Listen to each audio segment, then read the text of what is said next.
Verificada a existência de quórum, declaro aberta a 9ª sessão ordinária do Egrégio Colégio de Procuradores de Justiça do Ministério Público do Estado do Rio Grande do Norte, este ano de 2019.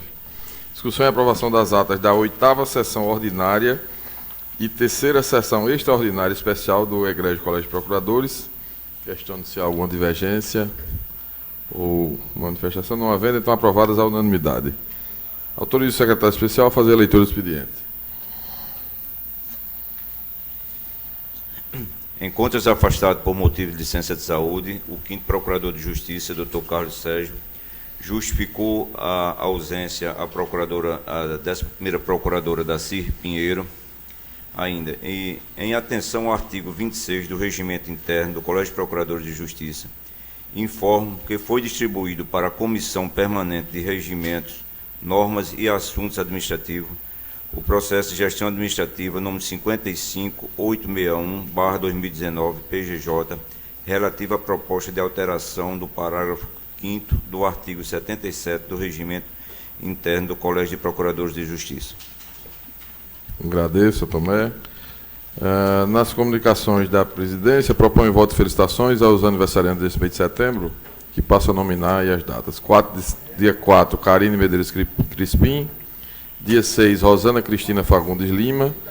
Dia 7, Marcos Adair Nunes. Dia 8, Marília Regina Soares Cunha. Dia 9, Wendel Beethoven Ribeiro Agra. Dia 10, Carlos Henrique Rapercox. Dia 11, José Braz Paulo Neto, nosso colega procurador de Justiça e membro deste colegiado. Dia 18, Flávia Rayane Soares de Souza. Dia também 18, André Nilton Rodrigues de Oliveira. Dia 21, Leonardo Dantas Nagashima e Marcela Pereira da Nóbrega. Dia 24, Silvio Roberto Souza Lima. E dia 26, Raimundo Silvio Dantas Filho. Pergunto se estão todos de acordo. Estão aprovados à unanimidade os votos de felicitações dos colegas. Passo à Corregedora-Geral para suas comunicações. Boa tarde. Não tenho nenhuma comunicação.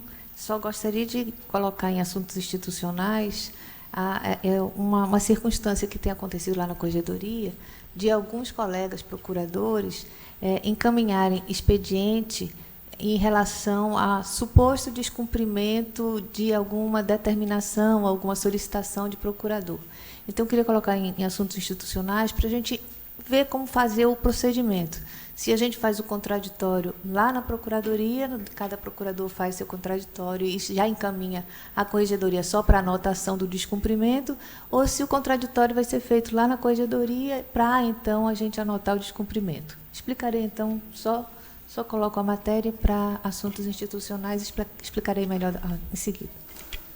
Está registrado em assuntos institucionais. Questiono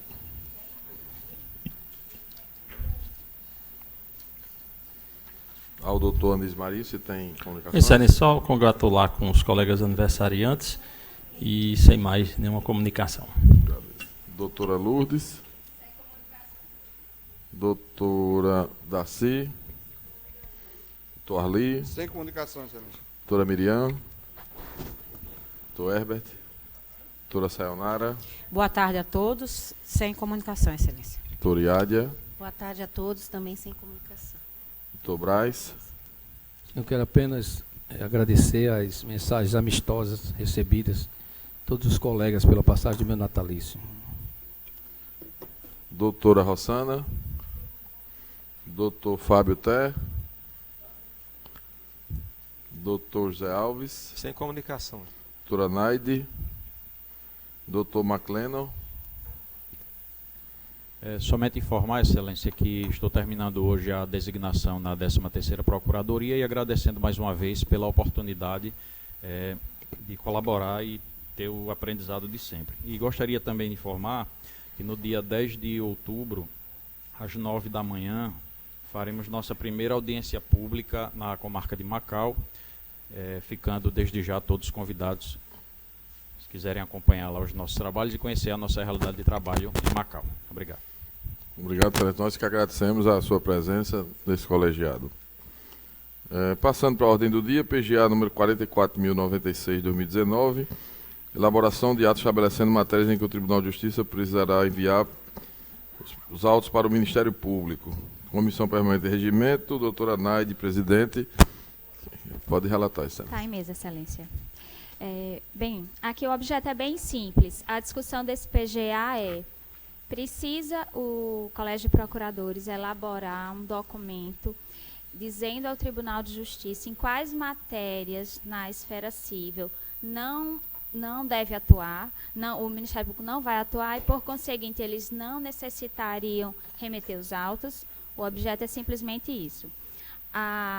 O processo foi distribuído na Comissão de Normas à doutora Maria de Lourdes, que no dia seguinte já realizou uma reunião trimestral de procuradores, em que se decidiu que seguiria o entendimento já posto pela recomendação 34 do CNMP, de acordo com a qual a identificação do interesse público no processo é juízo exclusivo do membro do Ministério Público, sendo necessária a remessa e indevida a renúncia de vista dos autos. Em reunião da Comissão de Normas, os membros, à unanimidade, entenderam nesse mesmo sentido, de modo que o entendimento da Comissão de Normas foi no sentido de que não deve ser expedido nenhum documento ao TJ e que eles devem remeter todos os processos e que aqui os procuradores analisam se tem ou não tem interesse. Perfeito. Alguém para discutir? Só para esclarecer, essa discussão nós tivemos, inclusive aqui no colegiado, diante de alguns questionamentos sobre feitos que repetidamente eram encaminhados para as procuradorias cíveis, no caso, e que não havia intervenção. Durante a reunião nós discutimos a matéria e chegamos à conclusão de que as normas hoje postas já são suficientes para tratar da matéria. A preocupação que eu tinha, que sempre tive com relação a essa questão, é o encaminhamento de algum documento nesses termos que foram postos, por exemplo, dizer que não há necessidade de nenhuma norma, mas que o tribunal encaminhe os feitos, e encaminhar principalmente naquela questão tributária, como eu mencionei aqui, que é a quantidade excessiva e geralmente a grande maioria no primeiro grau. E isso já está lá definido pelos promotores que atuam nas varas de fazenda com essa atribuição. Bem, então nós discutimos a matéria e chegamos à conclusão de que a recomendação 34 do Conselho Nacional do Ministério Público já era suficiente para tratar da matéria e que deveríamos seguir como já se encontra hoje, tendo visto que não traz nenhum prejuízo, e os colegas procuradores entenderam que, da forma como está posta hoje, a questão está solucionada. Só isso. Perfeito. Doutor Maclennan. Excelência, de quanto tempo eu disponho para discutir a matéria? Só para esclarecer, doutor Maclennan, aqui se refere exclusivamente aos processos das procuradorias, certo, não compreendo. Se refere às promotorias. Compreendo. Era a eventual possibilidade de, para os processos que vêm para o Colégio de Procuradores, o tribunal já ser informado daqueles que não precisava mais enviar. Entendeu? Não se refere a nada da promotoria quanto ao juízo deixar ou não de mandar, porque, como o doutor Zé Alves disse, inclusive, as promotorias da Fazenda de Natal já oficiaram ao juiz para que não mande determinadas matérias mais, porque não tem necessidade.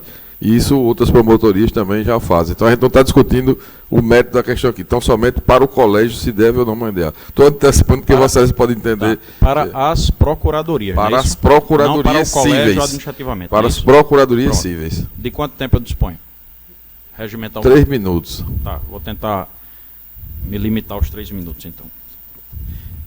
Eu gostaria de chamar a atenção para um enunciado que foi editado pela nossa corregedoria, enunciado 002/2015, dizendo o seguinte: não configura infração disciplinar a concordância do membro ministerial atuante como custos legis, fundada no perfil constitucional do parquê e nos princípios da eficiência e da duração razoável do processo, com a não abertura de vista ao Ministério Público pelo magistrado de autos cíveis com matéria idêntica àquela já analisada reiteradamente pelo membro em outros feitos, nos quais haja ofertado pareceres assentando a ausência de interesse público a justificar a intervenção ministerial. Também foi editada a Recomendação Conjunta 002/2015, PGJ-CGMP, nos seguintes termos: que ambas as autoridades, ambos os órgãos, resolvem expedir a presente recomendação sem efeitos vinculantes aos membros do Ministério Público, notadamente os com atuação de fiscal da ordem jurídica perante varas cíveis, varas da Fazenda Pública, juizados cíveis e juizados da Fazenda Pública, para que diligenciem, inclusive por solicitação formalizada em ofício, junto aos respectivos juízos, para que estes não façam vista dos feitos cujos objetos sejam idênticos àqueles que já receberam reiteradamente em outros processos anteriormente encaminhados ao órgão ministerial, manifestação pela ausência de interesse do Ministério Público. Segundo a comissão, haveria uma contradição, se assim entendi, com a recomendação do CNMP, no sentido de que seria indevida a renúncia de vista dos processos. Eu entendo que a realidade que existe para as promotorias existe também para as procuradorias.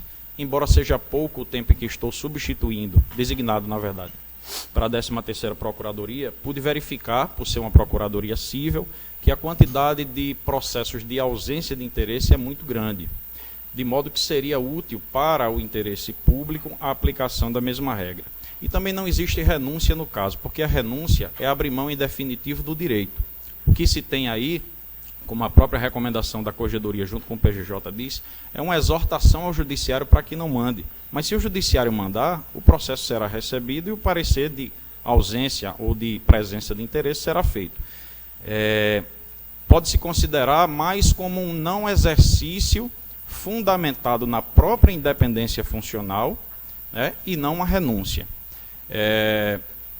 A gente tem que lembrar que a experiência dos procuradores de justiça é muito grande. Todos têm uma história de dedicação à sociedade e à instituição. E quando essa experiência é utilizada numa infinidade de processos de ausência de interesse para o Ministério Público, é uma experiência, no meu modo de ver, que está sendo desperdiçada.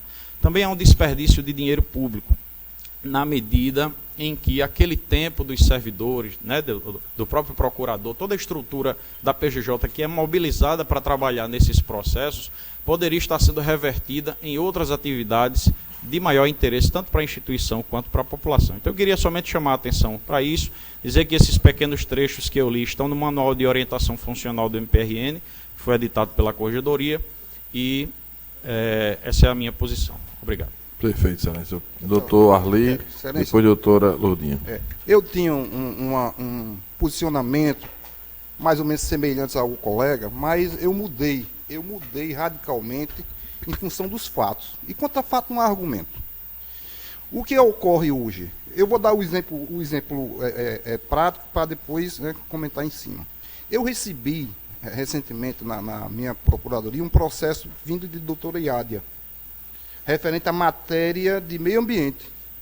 O que ocorreu? Esse é um processo da Vivo contra o IDEMA, dizendo que o IDEMA não tinha atribuições para fiscalizá-la e que, portanto, também não poderia recolher uma taxa lá né, que ele teria que pagar. Esse processo foi para uma vara de execução fiscal. Passou em brancas nuvens. Esse processo chegou à segunda instância e, como aqui se verifica todos os processos, se identificou esse processo. O que é que significa isso? Se não tivesse essa fiscalização, de fiscalizar todos os processos, essa matéria teria passado em branco. Uma matéria de suma importância. A questão de instalação de torres de radiofrequência. E isso ia passar em branco. O Ministério Público matou exatamente por isso. Porque lá existe essa recomendação de não se aceitar esse, né? E delegar, na verdade, delegar ao Poder Judiciário é a capacidade de dizer o que é no interesse do Ministério Público. Porque não basta dizer, não, porque são casos repetitivos, sim, mas ninguém olha o processo por capa. Ninguém olha o processo por capa, a gente tem que examinar o processo. Já ocorreu outras vezes, na primeira instância, não sei se lembra, aqui até um caso com o Fernando, e que era um processo que se passou e que depois havia interesse, sim, público na questão. Então, eu acho o seguinte, eu não quero me ater à recomendação, é a questão de prática mesmo, de bom senso, de razoabilidade. O processo, você vai ver, muitas vezes, um processo que normalmente seria de interesse privado, ele se torna de interesse público, às vezes pelo número de pessoas, a matéria, né? Como antigamente, veja, hoje o Código de Processo manda a intervenção quando se tratar de interesse social na posse. Antigamente não tinha, mas a gente já sabia que podia atuar nisso aí. Então são casos que ocorrem e que a gente não pode, nós servimos ao público. Nós temos a sociedade para servir. Então, o dinheiro investido no Ministério Público é para servir a sociedade. Isso eu nunca me distanciei disso. Nós servimos a sociedade, em primeiro lugar, sempre. E eu vim de advocacia, de sindicato de trabalhador. E eu sei o que é isso. Né? É isso. Por isso que eu mudei radicalmente e hoje eu me somo à posição da comissão. Doutora Lourdes. A matéria, Excelência, ela esteve aqui em sentido contrário do que foi posto no processo. Esse colegiado, em duas oportunidades, na administração do Dr. Paulo e do Dr. Onofre, decidiu justamente em casos como o que eu narrei aqui, em que não estava havendo a devida remessa dos autos para manifestação no segundo grau. E a gente sabe disso quando vem para a ciência e viu que o segundo grau não apresentou manifestação, como aconteceu comigo até em casos de saúde. Por quê? Aqui foi enviado pelos procuradores gerais ofícios para o tribunal, foi feita visita e tudo, no sentido de que fossem todos os processos remetidos e aqui feita a aferição, se vai ou não o Ministério Público em segundo grau se manifestar. E eu continuo mantendo o mesmo entendimento e reforçando até porque tenho visto que em questões de saúde, os promotores vêm dizendo que o caso é de interesse individual, não verifica interesse público social nem relevante na intervenção e deixam de funcionar em primeiro grau. Quando o STJ já teve essa questão submetida a julgamento, já afirmou tese no tema repetitivo 766, na primeira sessão, de que o Ministério Público tem legitimidade para atuar em tratamento médico, entrega de medicamentos, em demandas de saúde propostas contra os entes federativos, mesmo quando se tratar de feitos de beneficiários individualizados, porque se refere a direito individual indisponível.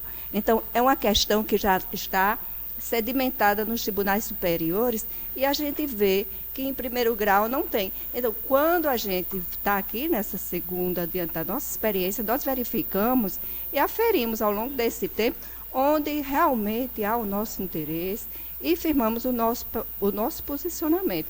Faço questão, sim, de que os autos sejam remetidos para que eu afira e veja se vai ter ou não a minha atuação como Ministério Público em segundo grau. Até para sanar, como eu já fiz em alguns processos, dizendo que não estava verificando prejuízo pela não atuação, não ia suscitar nenhuma nulidade, porque não havia prejuízo em determinados casos. Perfeito. A minha posição. José Alves. Doutor Braz.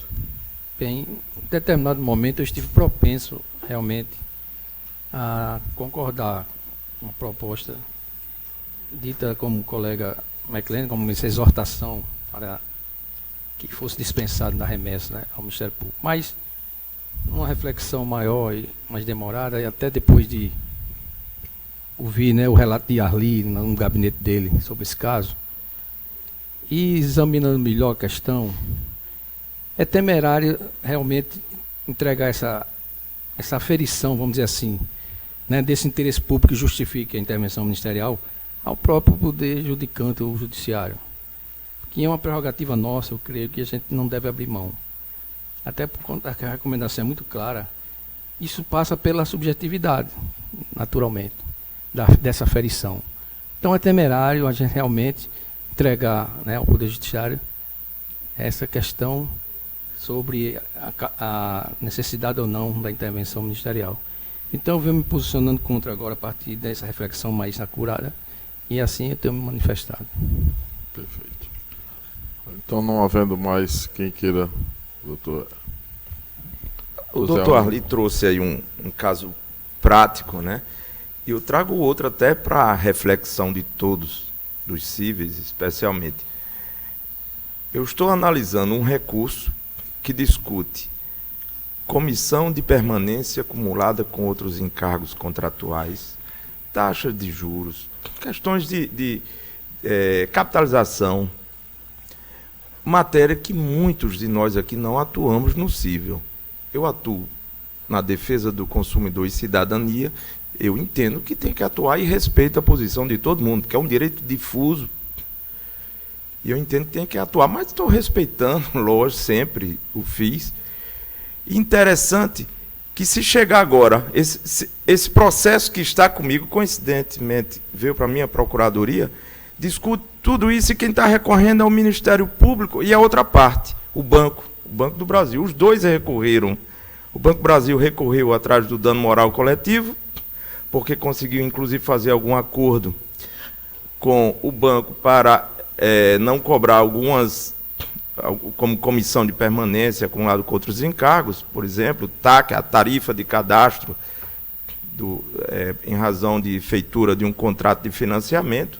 Quer dizer, o próprio Ministério Público, primeiro grau, ajuizou a ação, recorre, está discutindo alguns pontos, o banco também discutindo, de uma matéria que agora está sendo discutida numa ação civil pública, numa ação coletiva, sem desmerecer as ações individuais, que são milhares que estão circulando no Poder Judiciário e que eu entendo que a gente deve atuar. Então, fica complicado essa ideia de achar que aqui não se atua no segundo grau.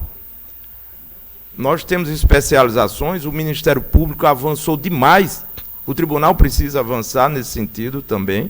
Nós avançamos muito, porque nós temos, todos os colegas aqui estão extremamente preparados nas suas especializações, né, e que eu entendo apenas que nós precisamos, como eu insisto sempre, termos um banco de dados para poder, muitas vezes eu pego a matéria uma matéria de outro colega que já tem um trabalho todo pronto e eu só aspiar e assinar embaixo. Então é isso.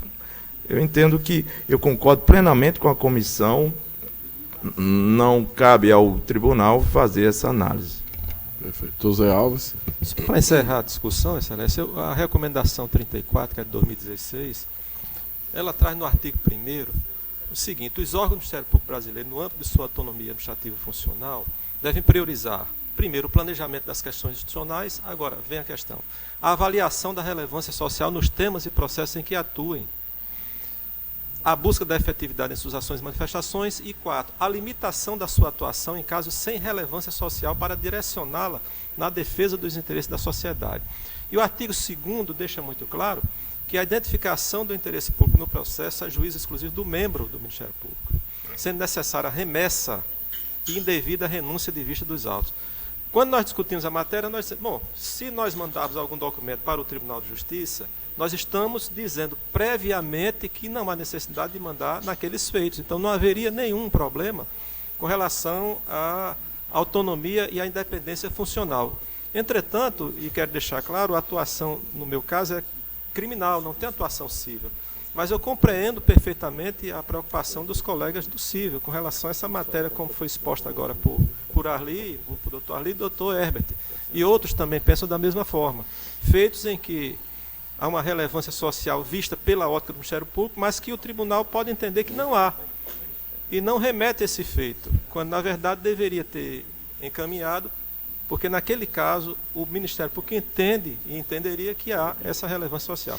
Só isso, Excelência, para deixar claro que a comissão, ao analisar a matéria, chegou ao entendimento de que a resolução 34 de 2016, ela já disciplina a matéria. Além disso, nós temos também aqui no Ministério Público toda aquela resolução tratando da racionalização no âmbito da instituição e, claro, cada membro da instituição, como tem autonomia funcional, define se segue ou não a recomendação, porque não se trata de uma imposição.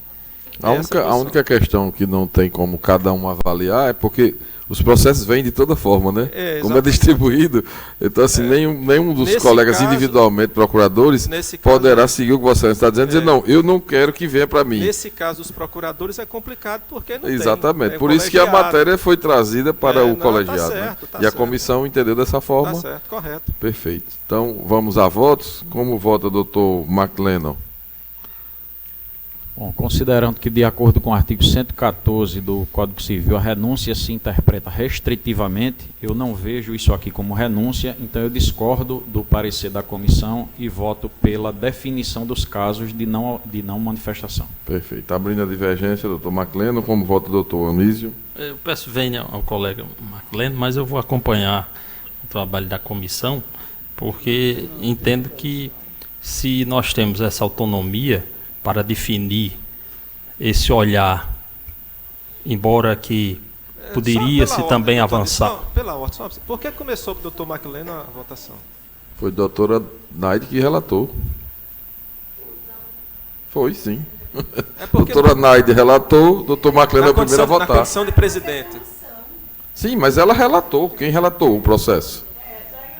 Foi ela, estamos seguindo, excelência, conforme o regimento. Então tá certo.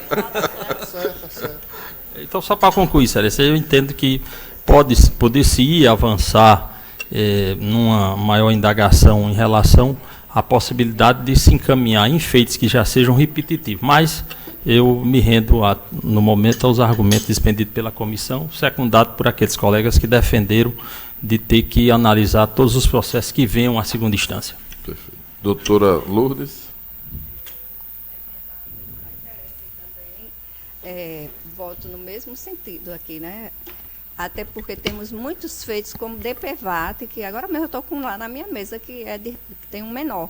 Se a gente disser não encaminhe os feitos de DPVAT, vou ficar, como já tive com incapazes. Então, tem muitos feitos que nós apresentamos manifestação de não intervenção, de falta de interesse naqueles casos, mas temos de examinar essas situações pontuais, se há incapazes como parte, se há menores, né?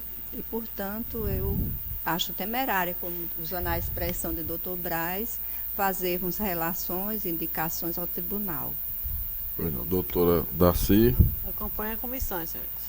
Doutor Arli. Acompanha a comissão também, porque a gente não pode colocar os fatos numa camisa de força. Estabelecer um padrão e dizer, exatamente, os fatos estão desmentindo isso que está ocorrendo aí. E outra coisa, e mantendo-se isso na segunda instância e deixando a primeira instância como está, a segunda instância vai até suprir esses possíveis, né, deficiências que ocorram lá nesse exame, né? Então aqui fica... E até porque hoje com o PJE, que vai ser todo... É fácil, o tribunal vai mandar isso aí via digital e não vai ter maiores problemas. Voto com a comissão. Doutora Miriam. Também acompanho a comissão, porque esses fundamentos que já foram, já tem história aqui no ninguém pode dizer, não, pode ter que repetir. Repetitivo, você vai ter que analisar, não é só na coisa do feito, né? E as partes, exatamente como a doutora você lembrou. Tem casos, tem muito capaz, você tem que olhar o processo. Você não pode dizer, não, DPVAT, você tem que ver o processo. Então, e cabe a gente como fazer isso. Então, com a comissão, sempre. Doutor Herbert. Doutora Sayonara. Excelência, acompanho também a comissão e gostaria também de realçar que, como foi dito aqui anteriormente, não se pode analisar o processo pela capa. Infelizmente, às vezes pode ocorrer de fatos supervenientes ocorrerem. No primeiro momento, o promotor de justiça não atuou em determinado processo, que inclusive isso tem causado repercussão na arrecadação do Fundo de Reaparelhamento do Ministério Público, que recentemente eu tomei conhecimento que houve uma queda. Isso é por demais preocupante para a nossa instituição. E o tribunal, surgindo um fato superveniente que justifica a intervenção do Ministério Público de segundo grau, ou na a hipótese, por exemplo, de interdição de uma das partes, né, do processo, um divórcio, que no primeiro momento dizia respeito a partes maiores e capazes. Todavia, ao longo do processo, pode advir a incapacidade de uma das partes. Justifica a intervenção do Ministério Público, não houve recolhimento do fundo de reaparelamento no primeiro momento. Inclusive, Excelência, eu gostaria de aproveitar também, indagar, por demais preocupante essa situação perante ao Tribunal de Justiça, que nós estamos intervindo e o fundo de reaparelamento do Ministério Público não está sendo recolhido, né, porque o entendimento do tribunal é no sentido que tem que recolher com a inicial. Né? Então, eu gostaria até de depois que Vossa Excelência desse maiores detalhes, se está havendo recurso por parte do Ministério Público com relação a esse tipo de entendimento do Tribunal de Justiça. Mas, voltando ao assunto específico aqui em tela, então, eu acho que, como a doutora Maria de Lourdes bem disse, hoje é tudo muito prático, né? O processo é virtualizado. Acho até que eu, particularmente, no meu gabinete, quando não tenho interesse do Ministério Público, eu faço questão de devolver na mesma hora. Eu não fico com um processo desse por mais de 24 horas, porque eu acho que isso, inclusive, causa prejuízo à sociedade. As partes estão pedindo que esse processo volte, que sejam julgados, e o Ministério Público, às vezes, algum colega fica com esse processo durante 30 dias, fazendo uso dos 30 dias. Eu acho que é falta de bom senso, porque se a gente não analisa logo se tem interesse ou não tem interesse, se não tem interesse, temos que devolver imediatamente para não causar prejuízo a ninguém. Então, eu também concordo com o parecer da relatoria, da comissão, que essa análise tem que ser do Ministério Público. Nós não podemos, de maneira alguma, abrir mão dessa legitimidade que nos cabe. É isso, Excelência. Doutora Iádia. Eu também voto com o parecer da comissão. Eu também, inicialmente, sou uma pessoa muito prática, para quem me conhece, então seria, num primeiro momento, eu também pensei nessa possibilidade que facilitaria, como o doutor Macleno colocou, por várias razões. Mas depois, vendo os casos práticos que nos chegam, eu também tive, recentemente, semana passada, uma manutenção de posse, em que tinha um incapaz. Execução fiscal, também já atuei. Então, assim, DPVAT. Então, eu acho nós precisamos manter sob o nosso controle para que a gente possa dizer se temos ou não interesse. E agora, com o PJE, é bem fácil, rápido, no mesmo instante a gente já analisa e já devolve sem muito trabalho, e é uma coisa bem prática. Então, assim, eu tinha pensado inicialmente que seria uma facilidade, inclusive para mim, né, enquanto gabinete, enquanto os meus assessores, mas eu acredito que é preciso, porque o tribunal talvez não terá esse olhar de verificar se naquele processo tem alguma parte que cabe à intervenção do Ministério Público. Então, por isso, eu retrocedi e voto com a comissão. Vossa Excelência, doutor Braz. Sim, eu acolho integralmente o relatório da comissão, votando então pela não aprovação de ato, né, a ser elaborado para encaminhamento ao tribunal. Doutora Rossana. Doutor Fábio Té. Bom, a dificuldade que eu vislumbro na elaboração de um documento desse é justamente podar, impedir o exercício pleno da independência funcional, é que cada membro do Ministério Público, cada procurador, ele tenha acesso ao exercício desse princípio, e ele mesmo, né, foram citados aqui alguns casos concretos, eles mesmos, individualmente, possam, então, se manifestar, exercer mesmo a sua independência funcional e dizer se há interesse naquele caso concreto ou não. Essa é a dificuldade, apesar de que reconheço que há argumentos, né, plenamente razoáveis na posição do colega Macleno. Mas, dessa forma, em homenagem à independência, ao exercício da independência funcional, eu vou acompanhar a comissão. Doutor Zé Alves. Excelência, as razões já foram todas apresentadas, mas é relevante, inclusive a observação que Vossa Excelência fez, que no órgão colegiado não há como se definir para cada membro que pensa diferente uma posição, porque os feitos virão e serão distribuídos. Então aqui há uma razão a mais, que é justamente a dificuldade de cada membro da instituição dizer quando atua ou não. Porque vários aqui já expuseram que querem que os feitos venham para eles dizerem se atuam ou não. Se a gente tivesse aqui uma divisão entre 5 entendendo que sim, 4 que não, nós deveríamos sim, que todos os feitos deveriam vir, porque não havia consenso.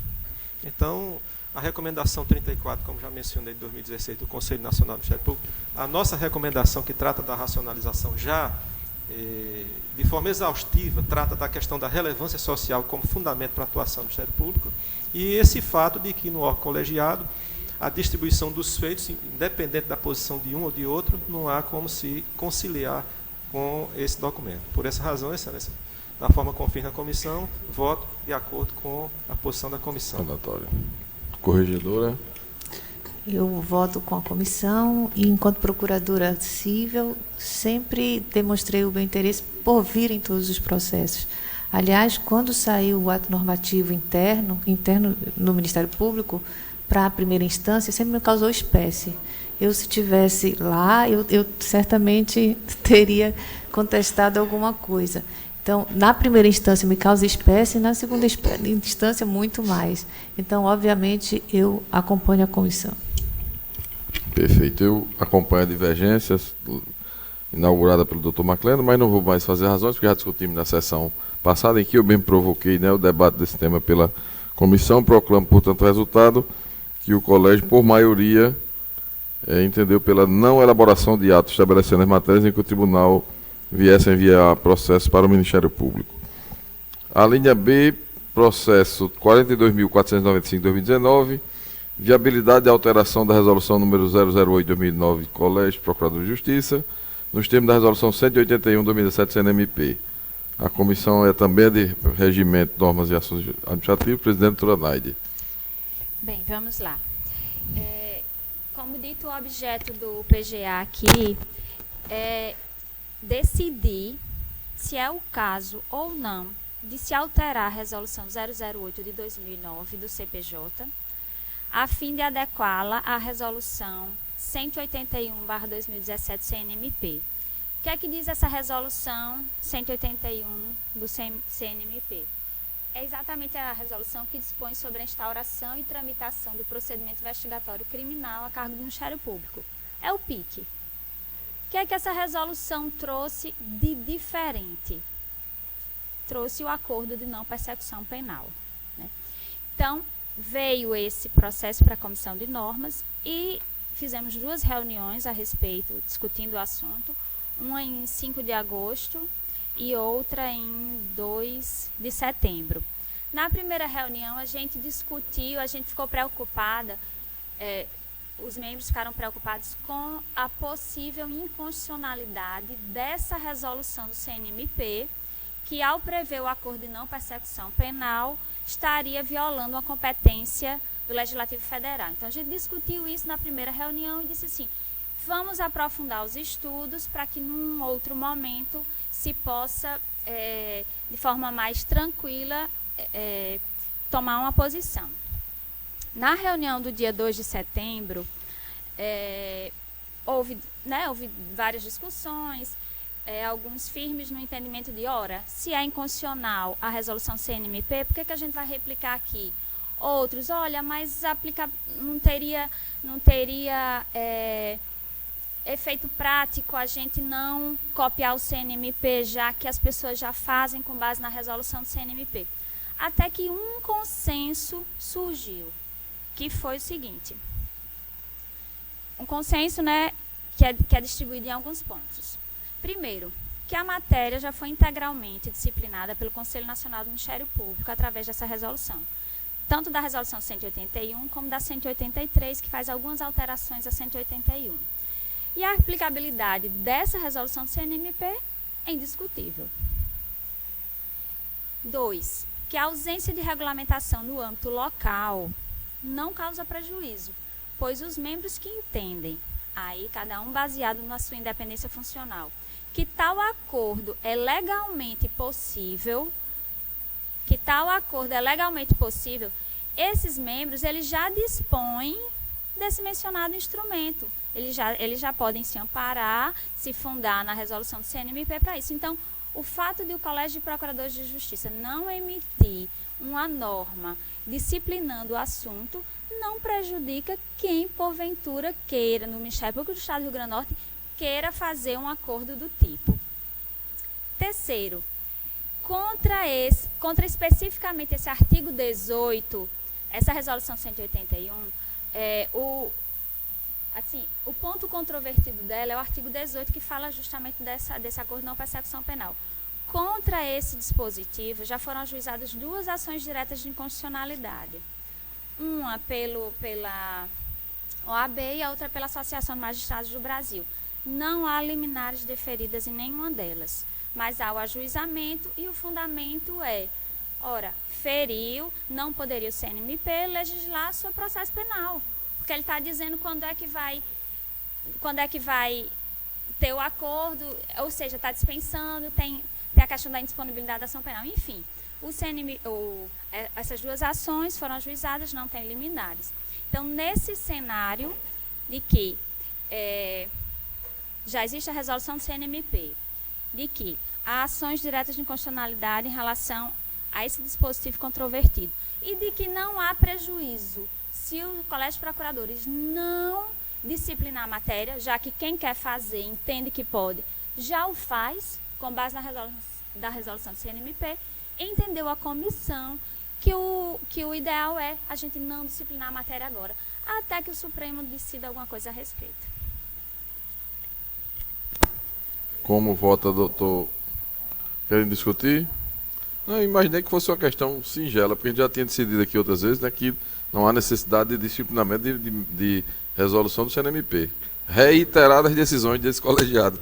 Mas, Excelência, foi Vossa Excelência que não, eu estou só dizendo que, como já tinha esse entendimento solidificado, né, era provável que fosse esse o entendimento. Mas, de qualquer modo, se quiser discutir... Mas a proposição, Excelência, do encaminhamento era dizendo justamente para verificar da viabilidade da edição de ato. Né? Então, nós também... Não, perfeito. Eu estou só dizendo que a matéria me parece sem maiores, né, repercussões. Se não há necessidade de discutir, então não vai haver discussão. Excelência, eu vou querer. Doutor Macleno e doutor Zé Alves. Eu primeiro? Obrigado. Bom, a questão de ser ou não obrigatório regulamentar em âmbito local, de fato não seria obrigatório, mas assim, se não há liminar suspendendo o ato do CNMP, a resolução 181 com a redação dada pela 183. Se nós temos uma resolução que trata do PIC, se o acordo de não persecução penal também foi objeto de estudos no CNMP e vem sendo aplicado, até pelo que eu tomei conhecimento, pela própria Procuradoria-Geral de Justiça aqui no nosso MPRN. Né? Então, por que motivo não regulamentar? Ao não se regulamentar, passa-se uma mensagem para a instituição de desconfiança quanto ao Instituto, de desestímulo ao uso, pelo menos na minha ótica, de modo assim, se o ato não é manifestamente ilegal, eu acho que deveria sim regulamentar em âmbito local. Nós temos 210 milhões de brasileiros, em torno de 110 milhões de processos em trâmite, conciliação, acordo de não persecução penal, transação em matéria de improbidade administrativa e tantas outras iniciativas que podem contribuir para reduzir esse passivo têm que ser aplicadas. Esse é o meu pensamento. Então, o próprio STF já definiu, quando foi julgar a resolução 36 de 2009 do CNMP, que as resoluções do CNMP constituem ato primário. Então, se constitui ato primário, né, que retira a sua força de validade da própria Constituição, tem natureza de ato legislativo. Então, a gente não teria, né, na minha humilde ótica, ressalto, motivo para não regulamentar em âmbito local. Só essa questão. Obrigado. Perfeito. Doutor Zé Alves. Excelência, a argumentação do doutor Macleno é muito relevante do ponto de vista da atuação do Ministério Público. Entretanto, Excelência, essa matéria ela é extremamente delicada para a instituição, porque a matéria claramente dispõe de processo penal e normas de direito material também, direito penal. Então, a grande questão que fica é o colegiado, quando discutiu a matéria, disse, bom, então nós vamos fazer o que aqui? Se nós aqui do Ministério Público tínhamos e temos inúmeras dúvidas sobre a constitucionalidade, porque a questão de retirar da Constituição como norma primária, isso tem limites. A Constituição limita a atuação do Conselho Nacional do Ministério Público para a questão administrativa e financeira. Processual, não. Então, há uma retirada, há uma questão de norma primária com relação à matéria administrativa e financeira. Aquela questão de atuação dentro dos órgãos. Aqui nós estamos tratando de matéria que abrange, inclusive, terceiros. Não é só dentro da instituição. Então, quando nós discutimos a matéria, nós vimos o seguinte, que a constitucionalidade é duvidosa, sim. É duvidosa, sim, mas claramente duvidosa. Bom, o Conselho Nacional do Ministério Público editou uma norma. Parabéns para o Conselho Nacional do Ministério Público. Mas o colegiado está entendendo que não deve fazê-lo. Existem duas ações de inconstitucionalidade que o Supremo ainda não apreciou. Por que não apreciou as medidas liminares, cautelares pedidas? Deveria ter apreciado. E essa argumentação, bom, se não há concessão de medidas liminares ou cautelares, prevalece a norma. Vírgula nesse ponto. Vírgula aí. E vírgula. Porque o colegiado não está obrigado, e quando a gente analisa as duas recomendações, as duas resoluções, a gente vê que não poderia, o Conselho Nacional do Ministério Público não poderia impor ao Colégio de Procuradores de Justiça a edição de um ato regulamentando a matéria, até seria contraproducente, porque o Conselho Nacional do Ministério Público estaria dizendo, olha, a minha resolução só vale se você fizer. Mas seria um absurdo. Então, se a gente não regulamentar o ato no Colégio de Procuradores de Justiça do Ministério Público do Rio Grande do Norte, então aquela medida, aquela resolução não será aplicada? Seria um absurdo o Conselho Nacional do Ministério Público colocar uma norma de eficácia limitada a uma posição de cada colegiado brasileiro.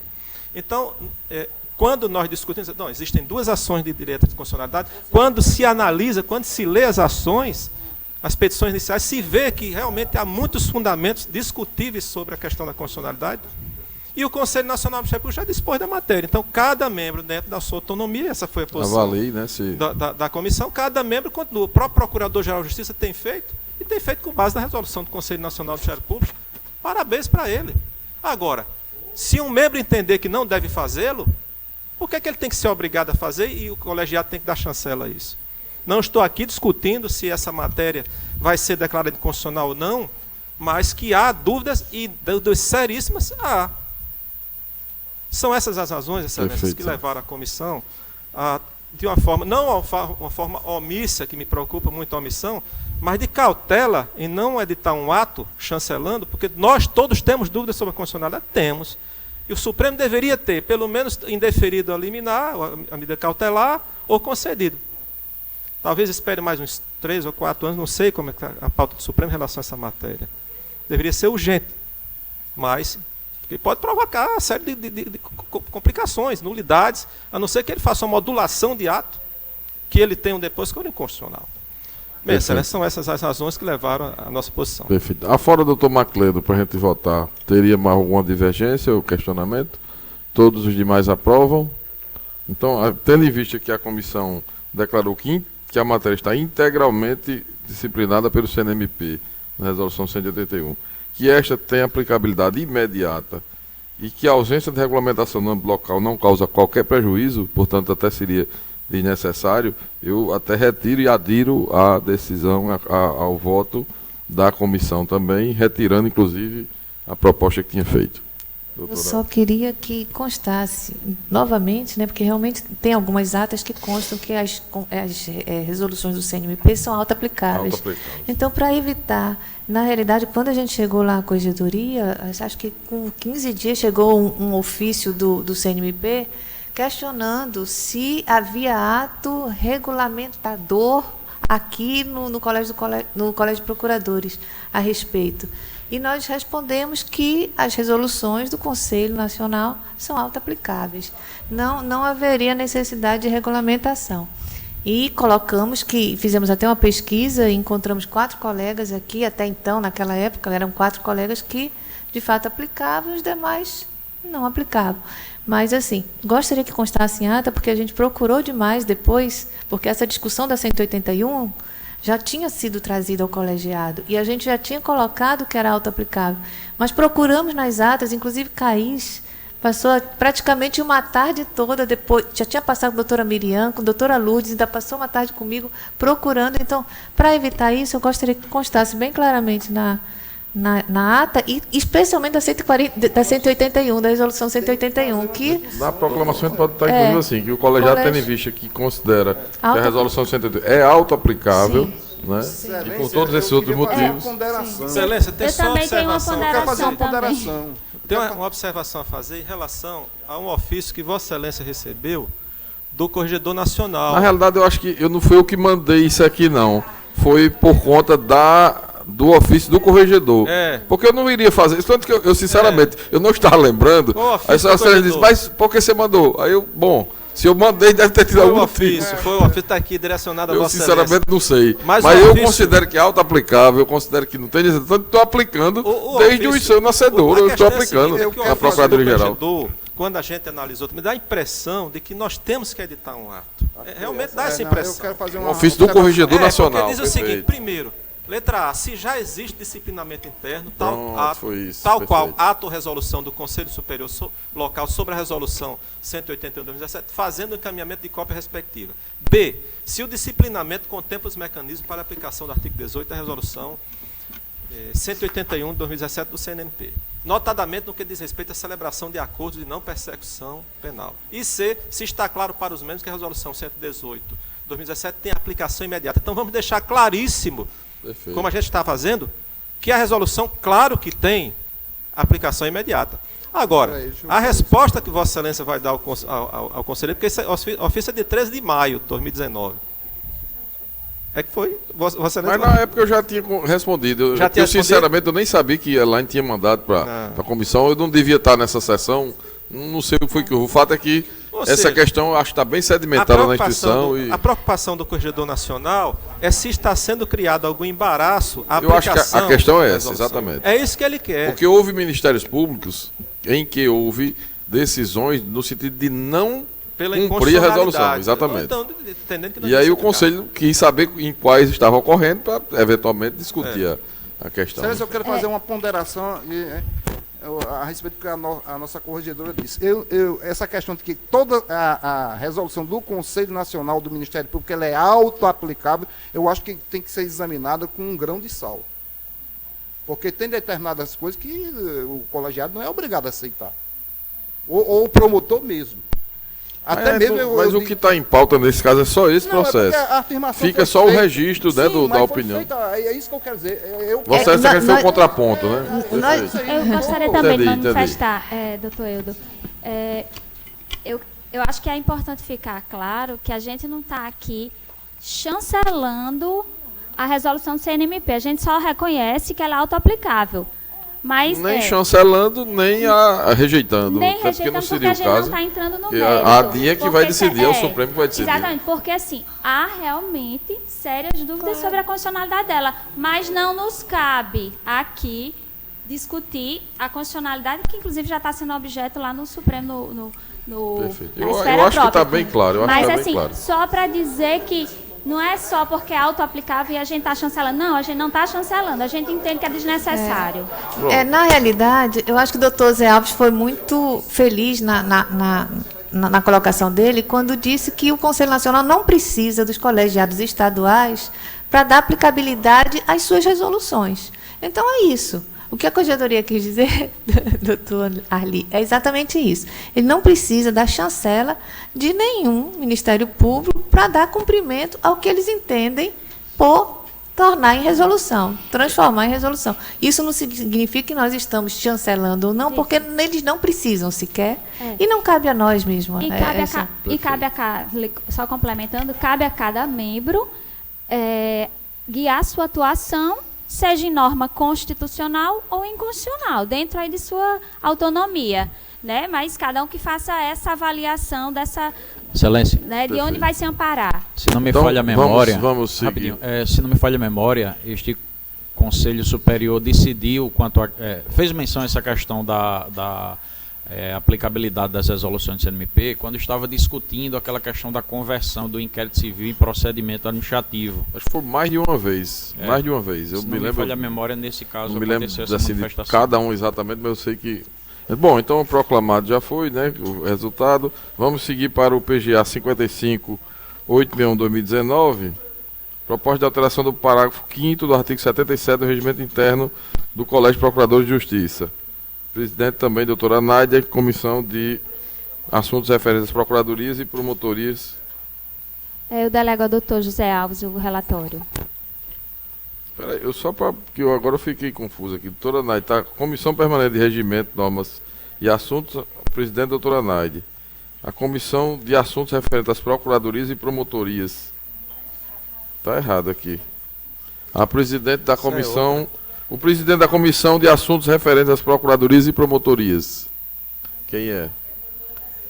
Doutora Darcy Oliveira.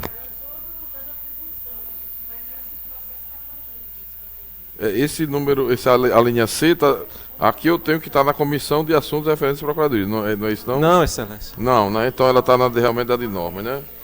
Certo. Regimento e normas. Ok. Então quem vai relatar é o doutor Zé Alves. Oi, não, excelência, essa matéria é muito simples. E quando houve a atualização do PJE, mais recente atualização do PJE, houve uma alteração na forma de envio dos feitos para a Procuradoria-Geral. Então, antes era feito pela data e hora da expedição eletrônica e passou a ser feito pela ordem numérica de expedição dos atos. Então, a única alteração que se pretende fazer é com relação ao parágrafo 5º do artigo 77 do nosso regimento, para alterar, para modificar de data e hora de expedição do ato eletrônico para o ordem número, numérica. a sequenciado, que a gente já uma questão administrativa da Secretaria do Colegiado. A ordem numérica de expedição dos atos para facilitar o trabalho da Secretaria com relação à distribuição. Então, não há muito o que discutir com relação à matéria. Pergunto se todos estão de acordo para a gente... De acordo com o nosso regimento interno, a doutora Nádia, como presidente, é sempre quem relata, né? Mas nós temos um relator na comissão e temos um relator no plenário, que é sempre a presidente colegiada. Ela está delegando por uma deferência dela e eu estou apenas dizendo que é uma coisa muito simples ser resolvida. Todos de acordo? Estão aprovados à unanimidade. No PGA 70.141/2018, o assunto é a resolução para a redefinição das atribuições das promotorias de justiça de Natal na matéria criminal. Comissão de Assuntos referentes às Procuradorias, agora sim, presidente, doutora Darcy Oliveira. Pode relatar aí. É de matéria criminal, mas nós fizemos uma primeira parte só para aclarar mais a matéria civil, porque a matéria civil deste processo já passou aqui. Mas aí houve um conflito negativo dos promotores de justiça que atuam com registro público, que lá tinha registro, eles entenderam assim, mesmo tendo atribuição perante a vara privativa de registro público, ele achava que o eixo judiciário era parceiro da cidadania. Então, o Oscar esteve comigo, disse, então vou colocar aqui para a gente aclarar a redação. Foi só isso no civil. E o resto é do criminal. Certo? Perfeito. Só para aclarar, para dizer, em vez de ser registro, colocar registro público. E o pessoal não entendeu que registro era público. Não sei. Mas foi aclarado aí. A redação foi aclarada. Na parte criminal, estaria alterando... Na parte criminal, a comissão também fez os ajustes à nova resolução do TJ, né, que mudou as competências das unidades. Mas não houve mudança considerável com relação, vamos dizer assim, vara de entorpecentes, que era só um juízo. Agora fica por distribuição. Mas ela permanece lá, perante a 14ª vara. O que tiver lá é dela. Exclui só crime de meio ambiente, que é da especializada. Entendeu? Nós estamos aqui na comissão, a unanimidade da comissão, acolhendo a proposta do Procurador-Geral, em parte. Né? Em parte. Só não acolhemos essa parte da execução penal, porque o Colégio de Procuradores de Justiça, no nosso entendimento, não pode fixar atribuição a um promotor de terceiro, no caso dois promotores de Natal, para atribuições de Natal e Nísia Floresta. Eles podem até trabalhar lá como substituto, mediante portaria. Tá? Agora, o colégio fixar por resolução, não. Porque a resolução 12, inclusive, é só de Natal. A de Nísia Floresta é outra resolução. O de João Câmara é outra resolução. Então, somente nesse ponto aí foi que a comissão discordou e chamou os dois colegas da execução, doutora Patrícia Albini e Lorenzetti, que ele estava sufocado, reclamando com muito processo, lá vai tudo. Então, chegamos a um consenso com eles dois. Eles disseram que concordavam e ficaram satisfeitíssimos, porque para ela tinha pouco, que era aquela promotoria que era de doutor Edevaldo. E a dele tinha uma coisa demais. Então, ficou o seguinte, tudo, eles dois, em Natal, por distribuição. Até as visitas mensais, aquela visita mensal do artigo 50, também por distribuição, eles dois. Tudo que tiver de execução em Natal, não interessa se em medida de segurança, tudo, a execução é com eles dois, por distribuição. Ficou de uma forma bem objetiva e bem satisfatória. Eles gostaram muito desse acordo, não teve discussão nenhuma. Por isso, nesse então ponto, acabou, a comissão não... Então acabou as atribuições em relação à execução de Nízia. Dos promotores de Natal, não é isso? Exatamente, porque promotor de terceira, porque o colégio fixa a atribuição. Tempo, eu sofri isso na pele, eu sei como é. Isso aí não pode o colégio, eu quero dizer o seguinte, ele pode até trabalhar lá, mas como um substituto, como auxiliar. Agora, o colégio fixar, o colégio está fazendo pessoal do promotor de terceira para de segunda, fica uma mistura aí, não pode. Ele é promotor de Natal, de terceira, eles são. E ainda eu analisei o seguinte, lá em Nízia Floresta, agora tem duas varas. Aí tem só uma promotoria. Aí tem o outro promotor que está auxiliando, que é um juiz de execução, da segunda vara, né? Então, para mandar mais 2 promotores para lá, aí ficaria 4 promotores. Tem mais gente lá em execução do que aqui em Natal, né? Se fosse o caso de aceitação, como está. Mas o ponto principal é esse, é que o colégio não pode fixar a atribuição ao promotor de terceira e a atribuição de primeira para ele também. Foi nesse ponto que foi a divergência, Excelência. Aí a comissão aprovou a unanimidade. E outro ponto que a comissão também não concordou com a proposta de Vossa Excelência, e isso levando em consideração a complexidade da matéria, o volume de trabalho e tudo, é que o eixo judicial da execução não ficou nem com o doutor Lorenzetti, nem com o doutor Patrícia Albino. O eixo judicial ficou, na sua sugestão, seria por distribuição para o 70, que é Vitor Emanuel, e o 19, que é o doutor Wendel. Mas só que a gente, colocando as atribuições do doutor Wendel e do doutor Vitor, doutor Vitor ficaria assoberbado e um desequilíbrio em razão da complexidade e quantidade de trabalho dele. Porque a gente olha a produtividade de todos. E aí a gente fez o seguinte, a comissão entendeu que devia ficar tudo para o doutor Wendel. Acrescentar dele. Só isso. E os demais pontos foram... Essas foram as duas questões, né, de todas as criminais, o ponto de Nízia Floresta e o eixo judicial da execução, em vez de ficar por distribuição para o doutor Vitor. A de Nízia, a gente tem só uma questão que vamos deixar para discutir numa outra oportunidade, uma eventual possibilidade de promotoria regional, que se estava pensando, mas eu acho que realmente agora, nesse momento, não teria como resolver isso. Não. A gente vai tentar administrativamente ver a situação de Nízia. O que eu ia pedir, então, é a gente fizer o seguinte, aprovaria, eu acho que todos estão concordando, para entrar em vigor dia 1º de outubro, porque a gente tem que ver lá em Nízia como é que a gente vai resolver a situação da colega, que não dá para ficar só um promotor, com mais essa atribuição que está lá, tem um auxiliar, já é bastante. Né? Não, o auxiliar está sendo uma, como assim, mas lá tem que ter uma ajuda. Tem 2 varas. Brito, que ele está em 2 promotorias já, Cruzeta e a dele, não me lembro agora se é. Ele está em 2 promotorias e dando um auxílio eventual lá, assim, muito eventual. A gente tem que pensar, tem que ter outro promotor lá. Varas, tem que ter outro promotoria. Tem que ter outro promotor. Porque um juiz de lá, que é o doutor Tiago, ele atua junto com a promotora de lá. E o Rocha, que é o que está lá na segunda vara, atua com a execução. Entendeu? Então tem um promotor para 2 juízes. A gente vai ter que designar um promotor para lá e. É incompatível. Inicialmente, como não tem ainda a questão de atribuição, eles dividiriam internamente as atribuições, né, entre esses dois, para oportunamente a gente voltar a discutir. Aí a questão aqui é essa, que o objeto desse processo é a fixação de atribuições. Mas não surgiu a proposta de criação de uma promotoria em Nízia, não foi? O presidente vetou? Já passou, inclusive. Mas porque o tribunal tem uma recomendação do CNJ, a gente falou isso aqui já. Houve uma recomendação do CNJ, num arquivamento, num procedimento, eles registrou o CNJ, que o tribunal tem que observar os limites da lei de responsabilidade fiscal. Conversei com o presidente, está tudo suspenso. Tudo. Então a gente não sabe exatamente onde é que vai criar vara nova, que justifique Promotor, ainda Mas a gente- mais. mas a sim, gente razão da discutido criação essa de uma vara, matéria, né? A gente tem entendido que não depende do tribunal. É a questão verdade, é a que gente não se podia... aplica. Mas aí a gente tem que ter um pouco de paciência, porque se não houver essa criação e houver outra, se...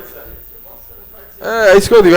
Eu acho que nesse momento de transição a gente precisa ter um pouco de tranquilidade. Os colegas têm, inclusive, cobrado, por exemplo, as questões de vantagens da lei de organização judiciária. Vamos aguardar, porque está tudo sendo revisto pelo tribunal. Eles realmente estão revisando a lógica que foi aprovada no final do ano passado, e a gente precisa saber exatamente o que é que vai acontecer. Vai agregar outras comarcas? Não vai? Vai criar realmente essas varas? Não vai?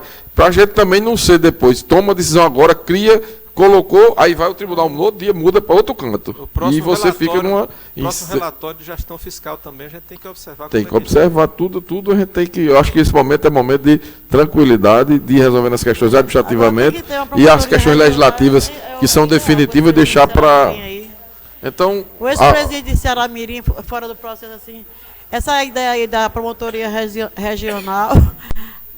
Aí, ou então outra promotoria em Ceará-Mirim. Porque, veja, a situação é tão... Doutor Lorenzetti, eu disse, você é o super promotor, execução em Natal, execução em Ceará-Mirim, com quase 1.000 presos lá. Eu contei lá, tem 982 presos, regime fechado, e ainda mais Nísia Floresta. Essa situação a gente vai ter que conversar aqui.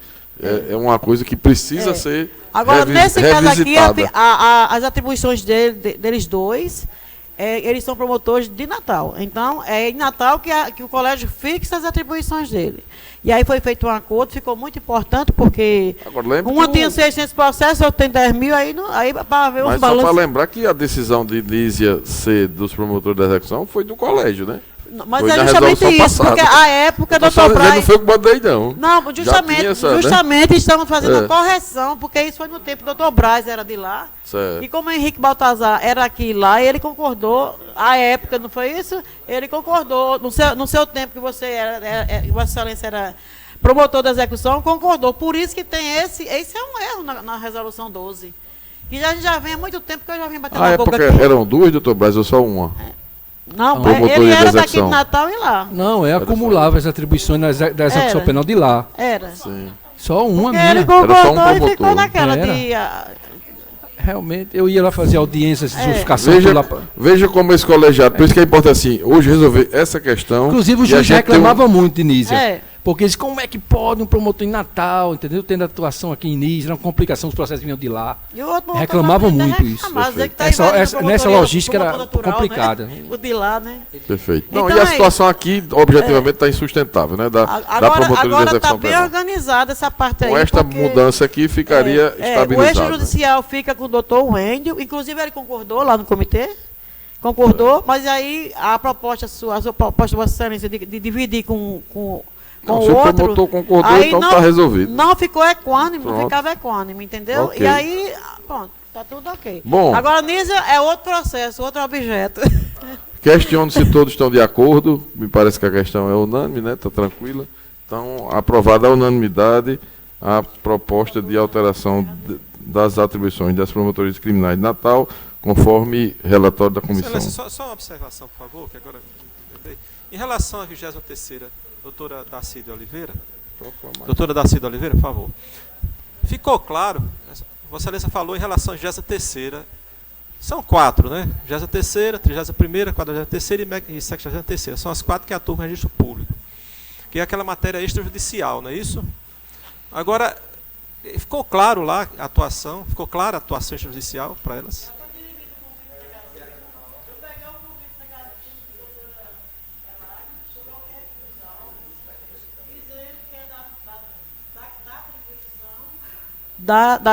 De quem atua com registro público. Porque eles, os 4, que a gente chamava a turma de doutor Zé Alves, os 4 trabalham por distribuição perante a primeira até a 25ª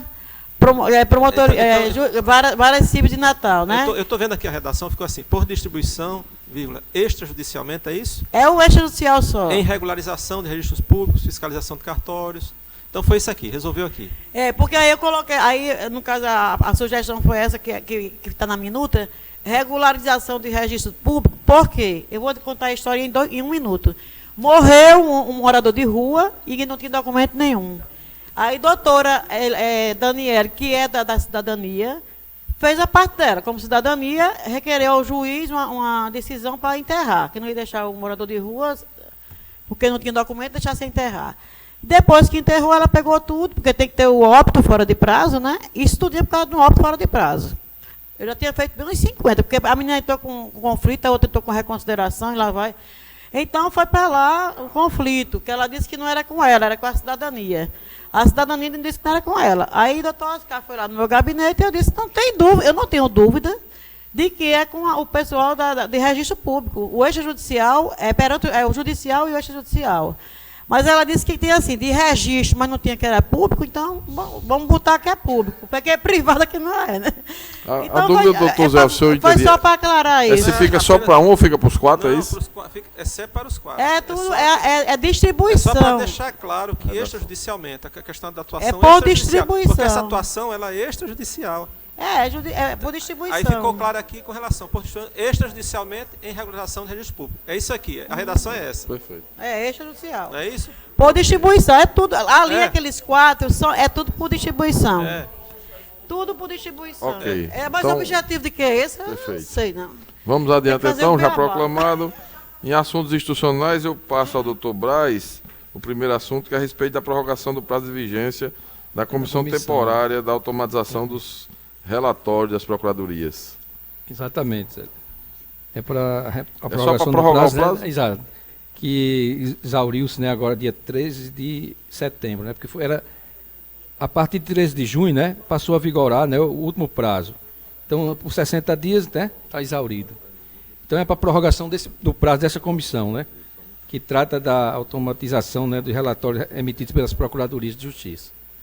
É para a prorrogação desse prazo. Excelência. E também a substituição do prazo? secretário. Porque o secretário, né, era o antigo diretor da corregedoria, aí foi, né, afastado, aliás, foi dispensado, e aí assumiu um novo diretor. E eu já contactei o diretor, ele aceita ser o secretário, o novo secretário da comissão. O então, Paulo. Isso. Aí qual seria o prazo, excelência? Bem, a gente pode definir o prazo, não sei se a partir de hoje, né, por mais 60 dias. Excelência, 60 dias. Excelência, pela ordem. Sim. Doutora Nádia. Fala, Nádia, aqui. Na verdade, assim, o que é essa comissão, né? É exatamente para a questão da automatização dos relatórios das procuradorias. A gente teve várias reuniões, né, doutor Braz, com o pessoal da TI e a pendência que hoje paira depende de uma decisão de Vossa Excelência. Acho que, de repente, a gente já pode resolver agora. Né? A pendência que paira vai fazer uma pequena alteração no sistema que hoje a gente utiliza, da top-down. É muito pequena, doutor Edu, é simplesmente para possibilitar que, dentro dos gabinetes, a assessoria consiga alterar o assunto. Porque, por exemplo, o CPJ, ele registra como apelação e não vai especificar se é homicídio. Isso aqui é de processos judiciais, essa automatização? Relatórios de uma forma geral. Mas o que é que acontece? Hoje, nos gabinetes, a gente não consegue alterar o assunto. Não consegue. A corregedoria não consegue visualizar, a gente não consegue essa interoperabilidade perfeita entre a corregedoria e os dados que são remetidos já quase todos no sistema. Vocês chegaram a analisar que se o EMP não vai resolver isso aí? O EMP vai resolver também com algum incremento, certo? Então, quais são os caminhos que André, o gerente de sistema, traçou? Ele disse, olha, a gente tem 2 caminhos. Um é fazer essa pequena alteração lá no top-down, certo? E aí a gente descansar em relação a quando seria o momento de implantar o EMP na segunda instância. Ou com a implantação do EMP em segunda instância, que é o ideal, vai é a demorar solução ideal. Mas a gente precisa ter uma perspectiva de prazo. Entendeu? Mas essa... Excelência... E o custo é muito pouco para acrescentar no top-down, né? Essa o ferramenta. Custo, ele deu até o custo? É pouco, é bem pequeno, né? Existe, eu não sei exatamente qual é agora, o gerente antigo tinha passado, Mas na época não tinha, o contrato estava se expirando, né? O contrato com a Top Down estava se expirando e aí não podia ser feito. Mas hoje já foi renovado, né? O contrato tem até uma margem. Tem uma dotação orçamentária que, né? Com muita folga. A dotação orçamentária para isso não seria gasto tudo isso. O do EMP, o que é que precisaria do EMP para poder atender a tudo? Não, eles teriam só que fazer alguns ajustes de ver se tem algum nome, alguma nomenclatura daquela taxonomia do CNMP que hoje não atende. Porque hoje, por exemplo, o MP virtual, a nomenclatura já foi copiada toda a taxonomia do CNMP e o EMP é a mesma coisa. Então seria basicamente algumas checagens. O do EMP é a taxonomia exatamente determinada pelo CNMP. Bem, então, André, se a questão for dessa taxonomia, está atendida. André falou que ele precisaria só sentar com as procuradorias para ver realmente se ele atende integralmente ou se teria que fazer algum ajuste. Então, assim, o que é que a gente tem para essa? Né? Eu acho que é mais rapidamente do que ter uma solução da Top Down, que seria provisória. Sim, seria provisória. É a gente a instalação do EMP, no MPRN integralmente. Sim. Doutor Eudo. Deixa eu só concluir. Está sendo programado para até o final deste exercício. A gente quer terminar o ano com todas as promotorias e procuradorias instaladas. Tá resolvido. Então, se o prazo é de 60 dias, é melhor aguardar. Excelência, eu tenho minhas dúvidas. Dizendo isso, este é o objetivo mesmo, estamos correndo a comissão.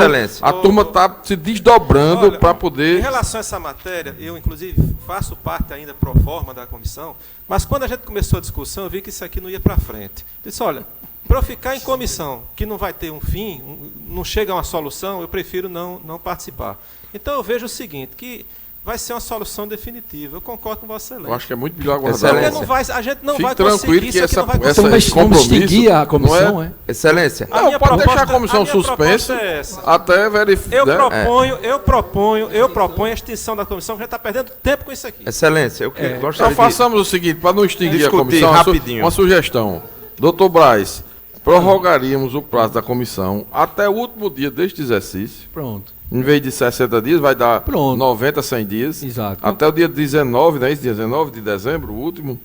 Que acompanharia, dia 19 do 12 de 2019, para que a comissão fique acompanhando. Pronto. Vai, quando a André precisar conversar para saber que tipo de parâmetro vai ser alterado, ou que tipo de eventual ajuste, ele já falaria com a comissão, já tem a comissão para a quem se dirigir. E eu asseguro que isso está no cronograma, é o nosso objetivo, e vamos nos esforçar para ser feito isso. Todo mundo esse ano aí. Tem enfatizado que depende de Vossa Excelência. A palavra final sempre ele diz com Vossa Excelência.